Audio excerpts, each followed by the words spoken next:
الحمد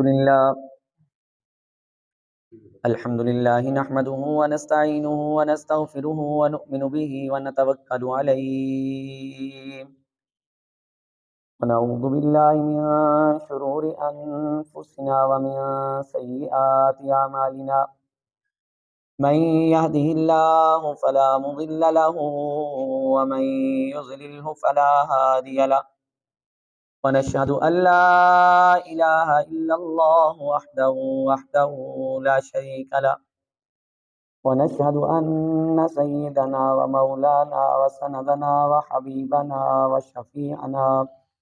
وشفيعنا ومرشدنا وهادينا ومولانا محمدا عبده ورسوله أرسله بالحق بشيرا ونذيرا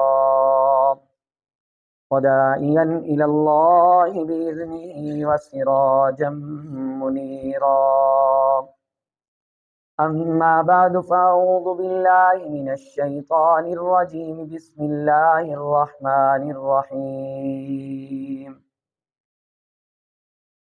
أيحب أحدكم أن يأكل لحم أخيه ميتا فكرهتموه وقال تعالى في مقام آخر والذين يكنزون الذهب والفضة ولا ينفقونها في سبيل الله فبشرهم بعذاب أليم وقال النبي صلى الله عليه وسلم الصيام جنة ما لم يخرقها وقال النبي صلى الله عليه وسلم ما نقصت صدقة من مال أو كما قال رسول الله صلى الله عليه وسلم صدق الله وصدق رسوله النبي الكريم ونحن على ذلك من الشاهدين والشاكرين والحمد لله رب العالمين اللهم صل على محمد وعلى آل محمد كما صليت على إبراهيم وعلى آل إبراهيم إنك حميد مجيد اللهم بارك على محمد وعلى آل محمد كما باركت على إبراهيم وعلى آل إبراهيم إنك حميد مجيد رب اشرح لي صدري ويسر لي أمري واحلل عقدة من لساني يفقهوا قولي رب زدني علما رب زدني علما رب زدني علما سبحانك لا علم لنا إلا ما علمتنا إنك أنت العليم الحكيم واجب الاحترام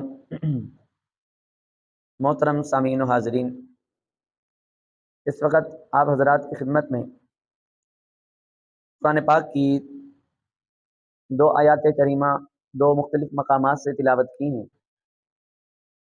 اور نبی مکرم شفیع اعظم جناب محمد الرسول اللہ صلی اللہ علیہ وآلہ وسلم کی مبارک احادیث میں سے دو احادیث مبارکہ آپ کی خدمت میں رکھی ہیں۔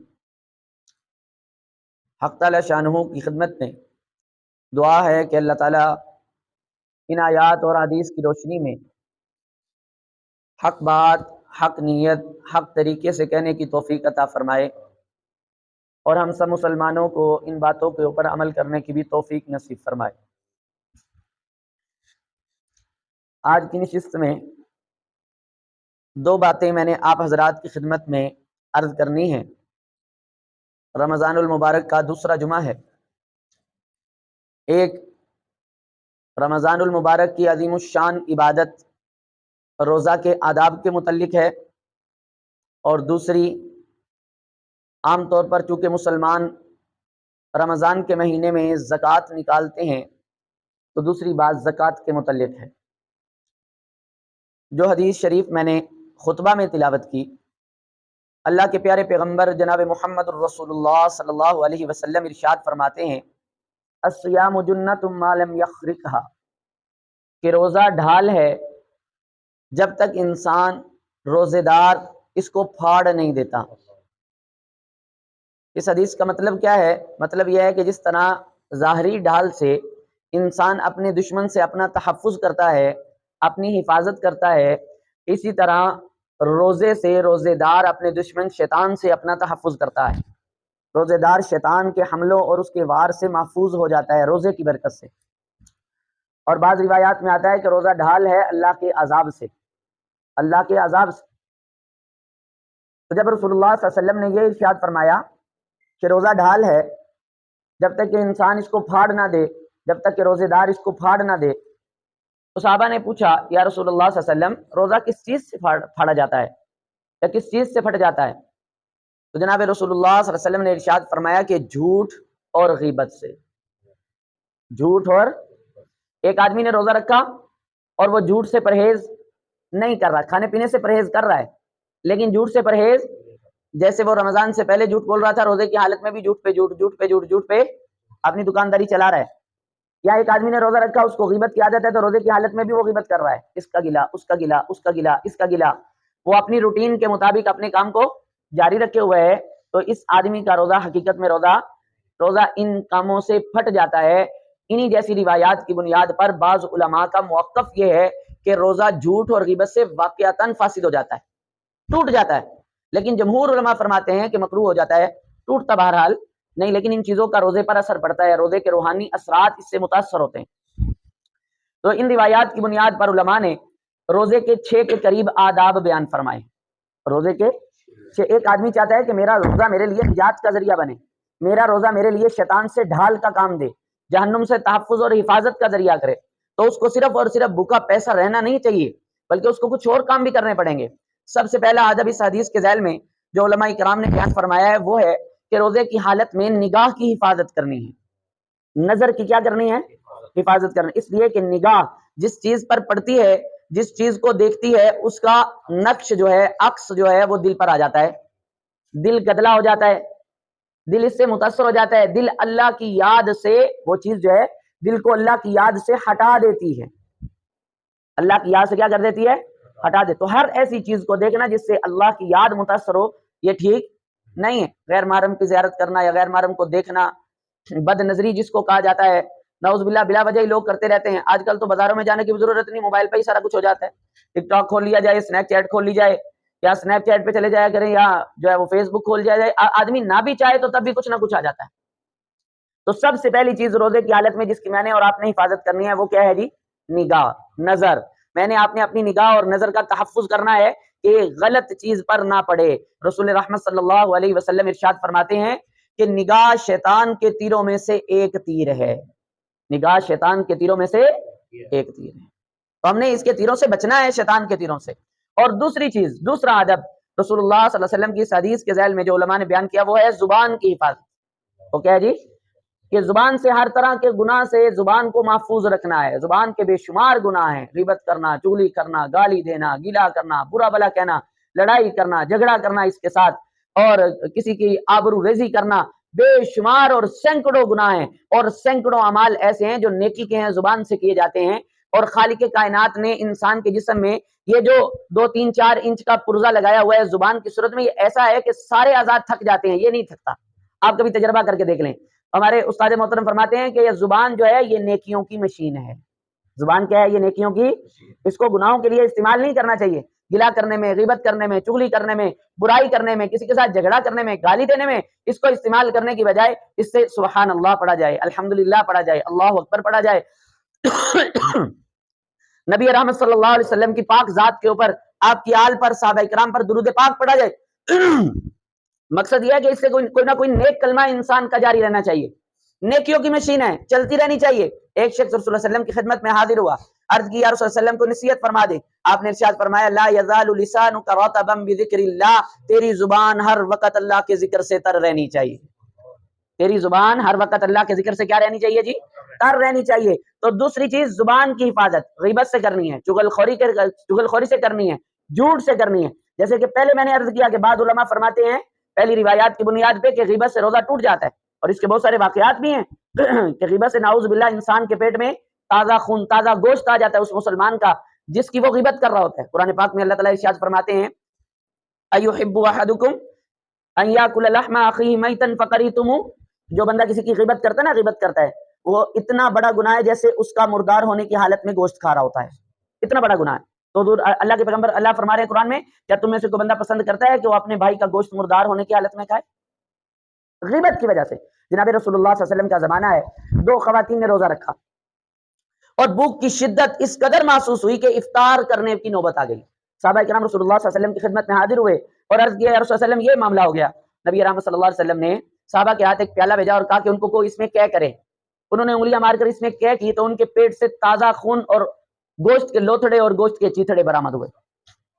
صحابہ کرام پوچھا، سر یہ کیا معاملہ؟ آپ نے فرمایا کہ انہوں نے اللہ تعالیٰ کے حلال رزق سے، حلال روزی سے روزہ تو رکھا لیکن حرام رزق سے افطار کر لیا، کہ لوگوں کی غیبت میں مبتلا رہی، لوگوں کی آبرو ریزی کرتی رہی، لوگوں کا گلا پیٹتی رہی، جس کی وجہ سے کیا ہو گیا؟ ان کی حالت غیر ہو گئی۔ یہی وجہ ہے کہ جو متقی پرہیزگار لوگ ہوتے ہیں، روزہ ان کو کوئی نقصان، صبح سے شام تک وہ اللہ کے ذکر میں رہتے ہیں، قرآن پڑھتے ہیں، تلاوت کرتے ہیں اور نوافل کے اندر لگے رہتے ہیں، صدقہ خیرات کرنے میں لگے رہتے ہیں، روزہ ان کو تنگ نہیں کرتا بنسبت دوسرے لوگوں کے جو گناہ گاری والی زندگی گزارتے ہیں یا میرے جیسے لوگ ہیں۔ تو ان کا کیا ہوتا ہے؟ وہ بےچارے ایک وقت آتا ہے، یار روزہ بڑا لگ رہا ہے، بھوک بڑی لگ گئی ہے، پیاس بڑی لگ رہی ہے، یار آج تے روزے نے لمحہ پا دیتا ہے، پتہ نہیں کس کس طرح کے جملے وہ کستے ہیں۔ تو اس کی وجہ کیا ہوتی ہے؟ اپنے گناہ ہوتے ہیں۔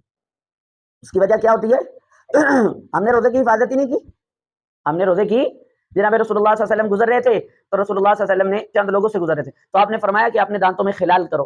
انہوں نے عرض کیا، رسول اللہ علیہ وسلم آج تو ہم نے گوشت چکھا تک نہیں، آج ہم نے گوشت چکھا لیکن انہوں نے خلال کیا تو تازہ جو ہے وہ گوشت کے لوتھڑے چیتھڑے جو ہے وہ برآمد ہوئے۔ غیبت کے اثرات۔ آپ صلی اللہ علیہ وسلم دو قبروں کے درمیان سے گزر رہے تھے تو نبی رحمت صلی اللہ علیہ وسلم نے فرمایا کہ ان دونوں کو عذاب ہو رہا ہے، ایک کو غیبت کی وجہ سے اور ایک کو پیشاب کے چھینٹوں سے نہ بچنے کی وجہ سے۔ اس لیے جب پیشاب کریں تو احتیاط سے کریں۔ آج کل ہمارے فلیش جو ہیں وہ آپ کو پتا ہے کہ پکے ہوتے ہیں، ٹھیک ہے، اس کے اوپر جب پانی گرتا ہے تو واپس پلٹتا ہے، ایسا ہوتا ہے کہ نہیں؟ اور عموماً جب بندہ پیشاب کرتا ہے تو پریشر سے آتا ہے، تو اس کا ایک حل یہ ہے کہ جب آپ واش روم کرنے کے لیے بیٹھیں تو لوٹے والی جو ٹوٹی ہے وہ چلتی رہے، لوٹا بھرا جائے اور ٹوٹی چلتی رہے، پانی بہتا رہے بہتا رہے، پانی پر جب پانی گرتا ہے تو چھینٹا کام آتا ہے۔ چھینٹا کیا آتا ہے؟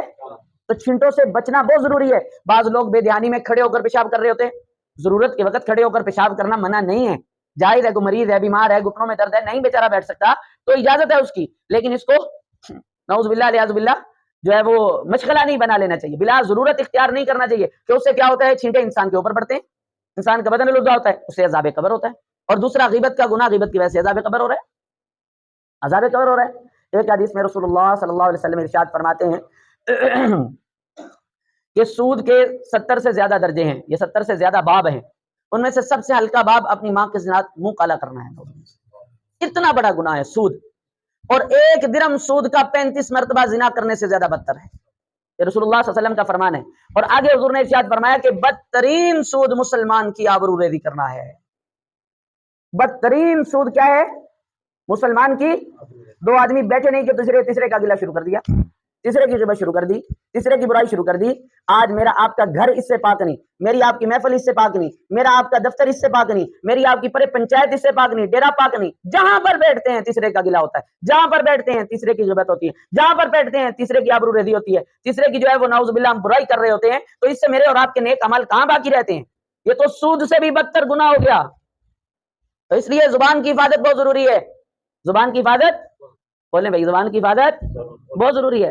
صحابہ نے عرض کیا، صلی اللہ علیہ وسلم غیبت کیا ہے؟ آپ نے فرمایا ذکر کا اخا کا بما یکرہ، کہ اپنے بھائی کی پشت کے پیچھے اس کا تذکرہ ان الفاظ میں کرنا کہ اس کو ناگوار گزرے، اس کو ناپسند گزرے، گلا کرنا، برا کرنا، برائی سے تذکرہ کرنا۔ تو صحابہ نے عرض کیا، صلی اللہ علیہ وسلم اگر وہ برائی، اگر وہ چیز اس میں موجود ہے، آپ نے فرمایا تبھی تو وہ غیبت ہوگی، اگر وہ اس میں موجود نہیں ہے تو یہ غیبت سے بھی ایک درجہ بڑھ کے بہتان ہے، یہ نعوذ باللہ۔ میں ایک بھائی کے متعلق کہہ رہا ہوں مثال کے طور پر، یہ بھائی رشوت کھاتا ہے، وہ رشوت، بولیں جی، وہ رشوت نہیں کھاتا تو یہ بہتان ہو جائے گا، اگر وہ واقعتاً رشوت کھاتا ہے تو یہ غیبت ہو جائے گی۔ ایک بات کر، ایک بھائی کی برائی مجھے معلوم ہے، میں اس برائی کا تذکرہ کرتا ہوں، یہ غیبت ہے، اور اگر میں ایک ایسی چیز کا تذکرہ کسی بھائی کے متعلق کرتا ہوں جو اس میں موجود ہی نہیں ہے، جس کے متعلق مجھے علم ہی نہیں ہے، تو وہ کیا بن جاتی ہے؟ فقد احتمل بہتانا واثما مبینا، وہ بہتان بن جاتی ہے، غیبت سے بھی ایک درجہ آگے چلا جاتا ہے۔ تو زبان کی حفاظت کرنی ہے۔ رسول اللہ صلی اللہ علیہ وسلم نے اعلان فرمایا، ارشاد فرمایا، آج بھی وہ اعلان اور ارشاد موجود ہے. آپ نے فرمایا من یضمن لی ما بین لحییہ وما بین فاخذیہ اضمن لہ الجنہ، جو بندہ مجھے دو چیزوں کی گارنٹی دیتا ہے میں محمد اس کے لیے جنت کی ضمانت دیتا ہوں. جو بندہ مجھے دو چیزوں کی کیا دیتا ہے؟ گارنٹی دیتا ہے، میں محمد اس کے لیے کیا کرتا ہوں؟ جنت کی ضمانت دیتا ہوں، جنت کا اعلان کرتا ہوں. ایک جو دو جبڑوں کے درمیان ہے زبان، کہ اس سے کسی کو ڈسے گا نہیں، آبرو ریزی نہیں کرے گا، گالی نہیں دے گا، برائی نہیں کرے گا. اور روزے کی حالت میں تو خاص طور پہ جھگڑا کرنے سے منع کیا کہ کوئی جھگڑا کرے تو اسے کہہ دے کہ بھائی میرا روزہ ہے. یہ حکم ہے کہ نہیں؟ یہ تعلیم ہے کہ نہیں؟ لیکن میں بدقسمتی سے یہ بیان کر رہا ہوں کہ ہماری لڑائی یہاں سے شروع ہوتی ہے کہ میں روزہ رکھا ہے. ہم یہ کہہ کے لڑائی شروع کرتے ہیں. حدیث میں یہ ہے کہ یہ کہہ کے لڑائی ختم کرنی چاہیے، لیکن آج کل مسلمانوں کی حالت یہ ہے کہ یہ کہہ کے لڑائی کیا ہوتی ہے؟ آغاز ہوتا ہے اس کا. تو ایک چیز دو جبڑوں کے درمیان، اس کی حفاظت، اس کا صحیح استعمال کرنا ہے. یہ اللہ تعالیٰ نے دی کس لیے ہے؟ اپنے ذکر کے لیے دی ہے، قرآن پڑھنے کے لیے دی ہے، اچھا ذکر کرنے کے لیے دی ہے. اور دوسری آپ نے فرمایا جو دو رانوں کے درمیان ہے شرمگاہ، کہ اس کا غلط استعمال نہیں کرے گا، اس کا غلط استعمال نہیں کرے گا، اپنی بیوی کے پاس جائے گا بس. آج آپ دیکھیں ہم مسلمانوں میں زوال کی جو وجوہات ہیں ان میں سے زنا بھی ایک بہت بڑی وجہ بن چکی ہے. اپنے پاس جائز بیویاں ہوتے ہوئے نعوذ باللہ کواری عورتوں کو لے کر پکنک منانے کے لیے لوگ چلے جاتے ہیں. آؤٹنگ کے لیے جا رہا ہوں، ساتھ کوئی عورت لے گیا، کس نے کیا پوچھنا ہے؟ تو تحقیق کرنی ہے کہ نکاح والی ہے کہ نہیں، وہ نکاح نامہ چیک کرنا ہے کسی نے، وہ آئی ڈی کارڈ چیک کرنا ہے. آپ جائیں مری کے اندر، لاہور کے اندر، کراچی کے لفٹن کے اندر، ایسی بے شمار مثالیں دیکھنے کو ملیں گی آپ کو. یہ عام ہو چکا ہے نعوذ باللہ علیہ باللہ، ہمارے معاشرے کا ناسور ہے. تو دو چیزوں کی ضمانت رسول اللہ صلی اللہ علیہ وسلم نے مانگی ہے، زبان کی حفاظت اور شرمگاہ کی حفاظت. اور حضور نے فرمایا میں محمد اس کے لیے جنت کی ضمانت دیتا ہوں. تو کریں گے کہ نہیں کریں گے آپ انشاءاللہ؟ اپنی زبان کو محفوظ رکھیں.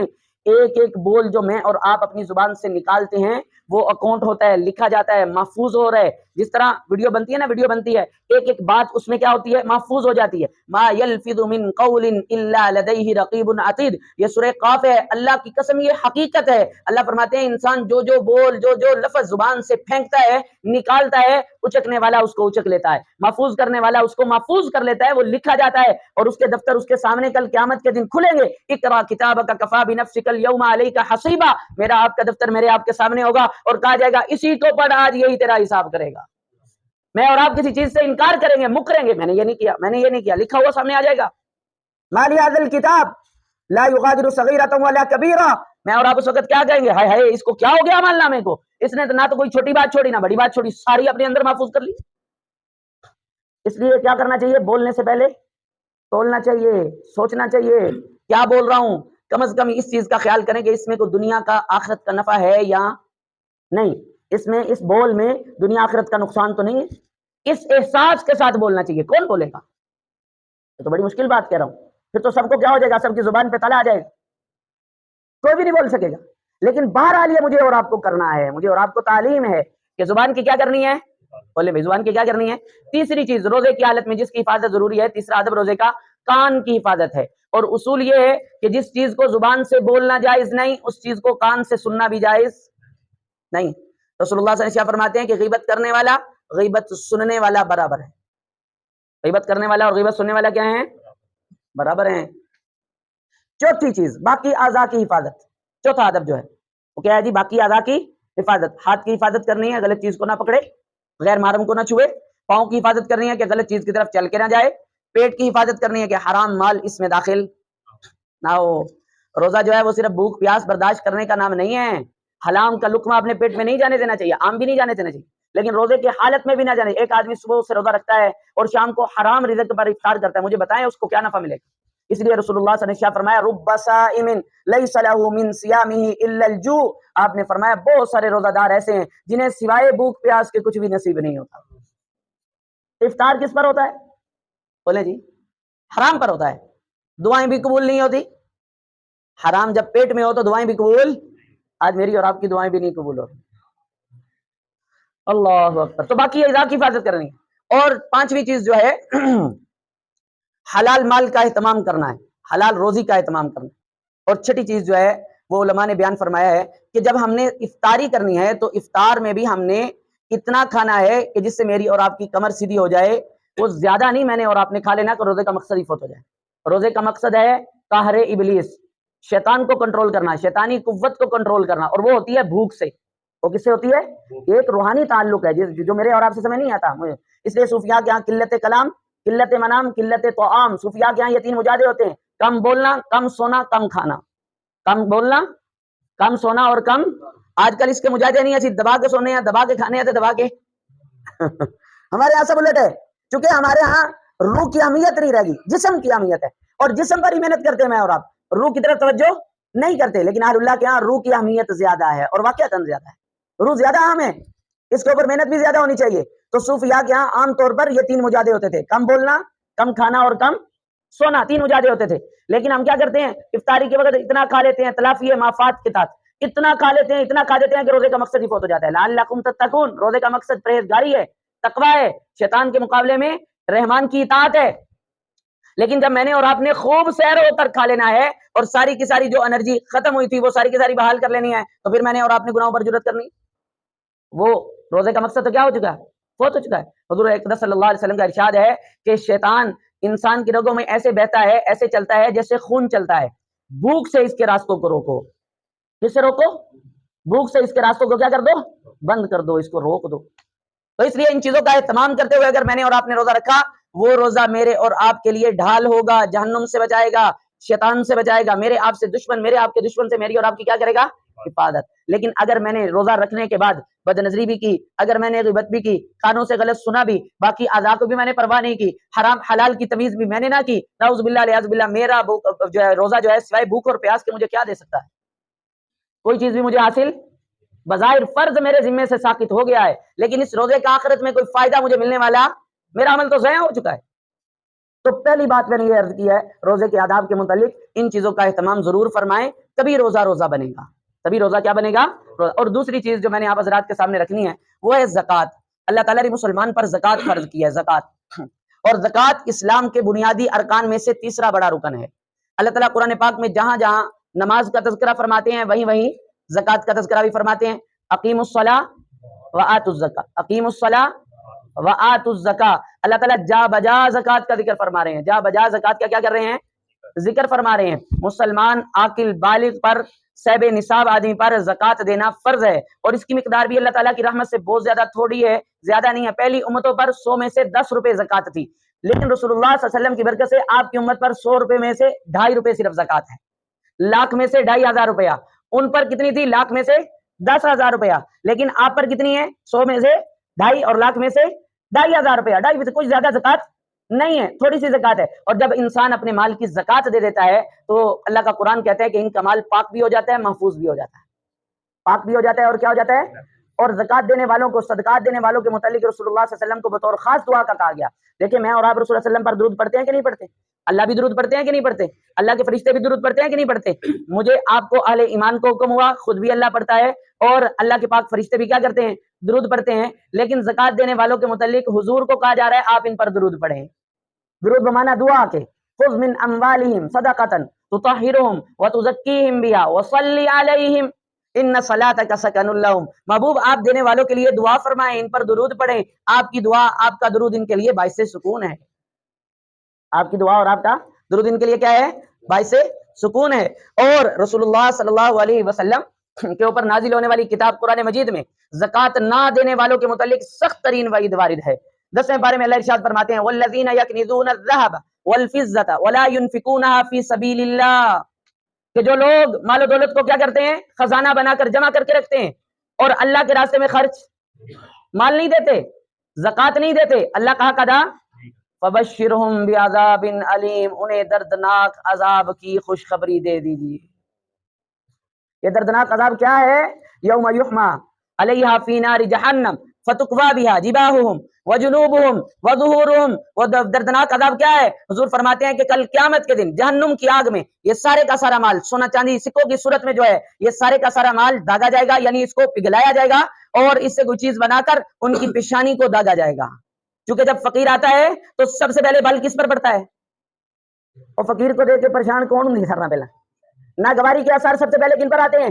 پیشانی پر آتے ہیں. فتقوی بہا جباہہم، ان کی پیشانیوں کو انہی کے اموال سے داغا جائے گا جس مال سے زکوٰۃ نہیں دی گئی ہوگی، داغا جائے گا. پھر ان کے پہلوؤں کو، دوسرے نمبر پر چہرہ، موڑ لیا جاتا ہے، پہلو کر لیا جاتا ہے۔ تیسرے نمبر پر اللہ کا قرآن کہتا ہے کہ ان کی پشتوں کو داغا جائے گا، اور نبی رحمت صلی اللہ علیہ وسلم معراج پر تشریف لے گئے، آپ کا ایک ایسی قوم پر گزر ہوا کہ جو اونٹوں اور بیلوں کی صورت میں چل رہے ہیں، اور ان کی شرمگاہوں کے اوپر چیتھڑے چمڑے ہوئے ہیں، وہ لمک رہے ہیں، چیتھڑے جو ہے وہ چمٹے ہوئے ہیں۔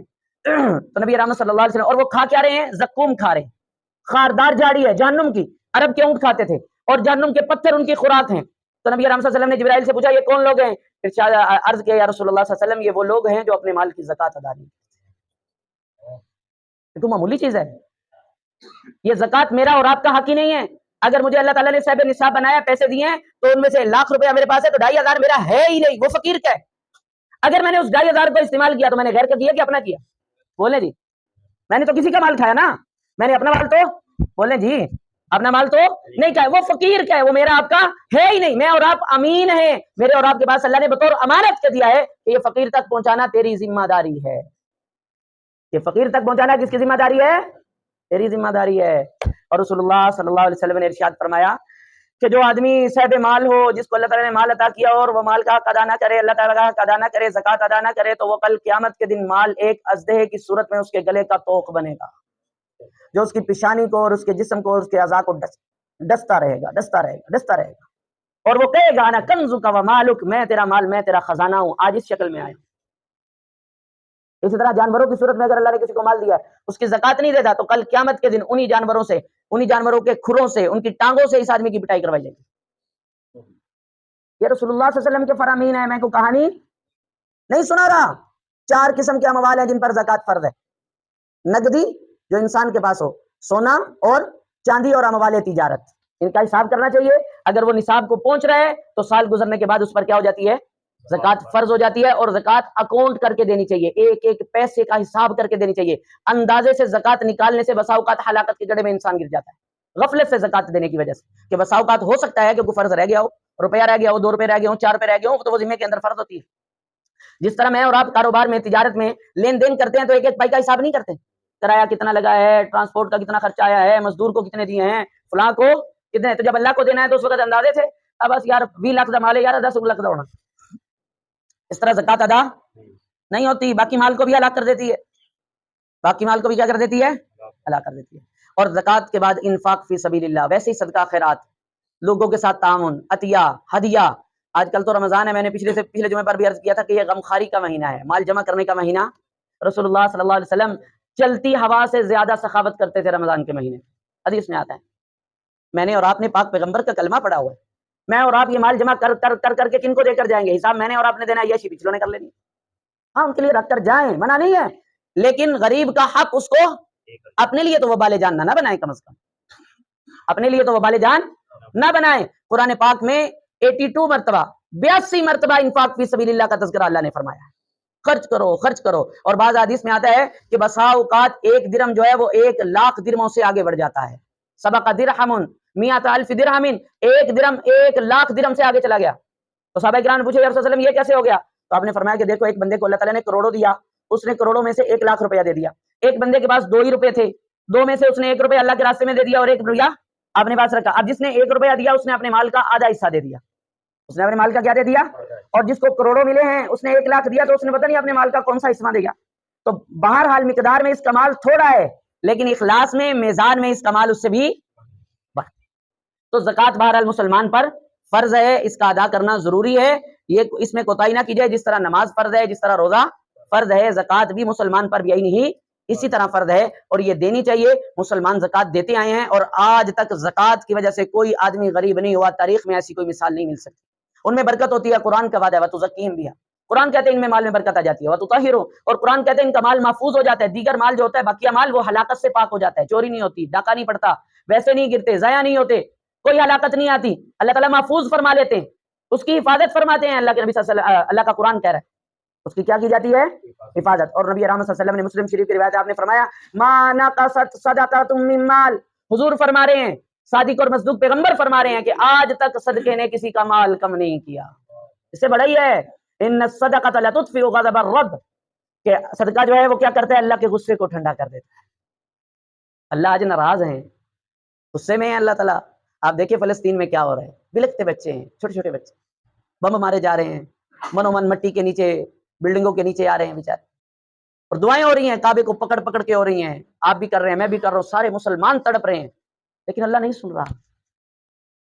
قاتلوہم یعذبہم اللہ بدین, اللہ فرماتے ہیں کہ ان سے لڑو ان سے لڑو, اب ان کو عذاب تمہارے ہاتھوں سے اللہ دے گا.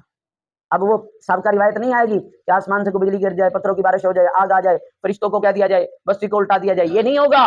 میں اور آپ اسی کے انتظار میں ہیں, کسی معجزے کے انتظار میں ہیں, ایسا نہیں ہوگا. ان کے ساتھ لڑنا پڑے گا, اب قتال کرنا پڑے گا. قاتلوہم یعذبہم اللہ بایدیکم, سورہ برات اٹھائیں آپ, اس کا دوسرا رکوع ہے. لڑو, تمہیں اللہ تعالیٰ نے کس لیے ایمان کی دولت دی ہے. آج جن کو میں نے ہتھیار دیے آپ نے ہتھیار دیے, بڑے محتاط انداز میں بات کر رہا ہوں, ان کے ہتھیار کس لیے ہیں, کس کام کے لیے, کہاں پر استعمال ہو رہے ہیں وہ. کیا امت مسلمہ کی کوئی ذمہ داری ان کے کندھوں پر نہیں پڑتی؟ جنہوں نے جہاد کی ذمہ داری لے رکھی ہے, کوئی ذمہ داری نہیں ان کے کندھوں پر پڑتی ہے. اللہ اکبر. میں نے کل پرسوں ایک دو ویڈیو دیکھی, اللہ کی قسم میرا جو ہے نا وہ دل پیس سڑ گیا. ایک بچے کی ویڈیو, سارے کا سارا چہرہ, چھوٹا سا بچہ 4 سے 5 سال, سارے کا سارا چہرہ جلسا ہوا ہے اور وہ رو رہا ہے, بلک رہا ہے, کسی کو احساس نہیں, مذمتی بیان تک دینا گوارا نہیں کر رہے. دعا فرمائیں اللہ تعالیٰ ان پر رحم فرمائے.